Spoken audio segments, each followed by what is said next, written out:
బొత్స సత్యనారాయణ గారు ఈ మధ్యన నరేంద్ర మోడీ గారు చేసినటువంటి వ్యాఖ్యల్ని నేను తీవ్రంగా ఖండిస్తున్నాను.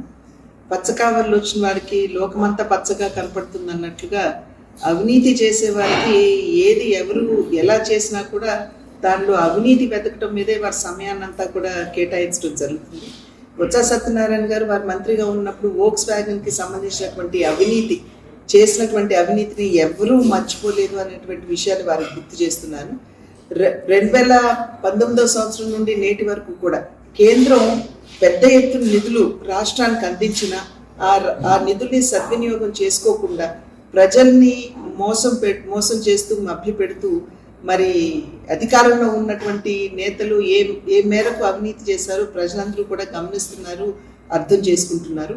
అదేవిధంగా రైల్వే జోన్కి సంబంధించి కూడా రైల్వే జోన్కి మేము అంకితమై లేము అనేటువంటి విషయం ఇవాళ నేను తీవ్రంగా ఖండిస్తున్నాను.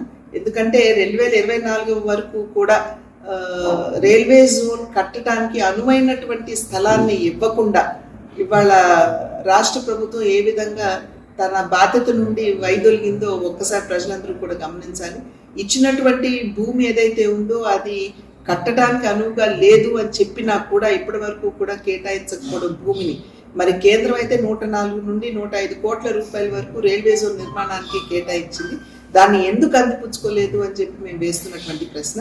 ఇవాళ జల్ జీవన్ మిషన్ కావచ్చు, ప్రధాన్ మంత్రి ఆవాస్ యోజన కావచ్చు, లేదా రోడ్ల నిర్మాణానికి కావచ్చు, పెద్ద ఎత్తున వనరులు రాష్ట్రానికి ఇచ్చిన ఇవాళ జల్ జీవన్ మిషన్ శుద్ధమైనటువంటి త్రాగునీరు ప్రజలకు అందివ్వాలి అనేటువంటి ఆలోచనతో ఇచ్చిన నేటి వరకు కూడా పేదలకి ఆ ఇళ్ళు కానీ కుళాయిలు కానీ అందించకుండా వంచినటువంటి విషయాన్ని ఒకసారి రాష్ట్ర ప్రజలందరూ కూడా గమనించాలి. 10 సంవత్సరాల కాలం నరేంద్ర మోడీ గారు ప్రధానిగా ఉన్నారు, భారతీయ జనతా పార్టీ అధికారంలో ఉంది కేంద్రంలో. నేటి వరకు కూడా ఎవరు వేలెత్తి చూపి ఈ అవినీతి మోడీ గారు కానీ లేదా వారి సహచర మంత్రులు కానీ చేశారు అది చెప్పలేనటువంటి పరిస్థితిలో పసలేనటువంటి ఆరోపణలు చేయడం ఎంతవరకు సమంజసం అని చెప్పి బొత్స సత్యనారాయణ గారికి నేను వేస్తున్నటువంటి ప్రశ్న. ఇవాళ నరేంద్ర మోడీ గారు వచ్చి ఈ రాష్ట్రంలో 100% కరప్షన్, 0% డెవలప్మెంట్ అన్నది ఏదైతే వారు అంశాన్ని లేవనెత్తారో ముందు దానికి జవాబు ఇవ్వమని చెప్పి నేను బొత్స సత్యనారాయణ గారికి నేను వేస్తున్నటువంటి సవాల్.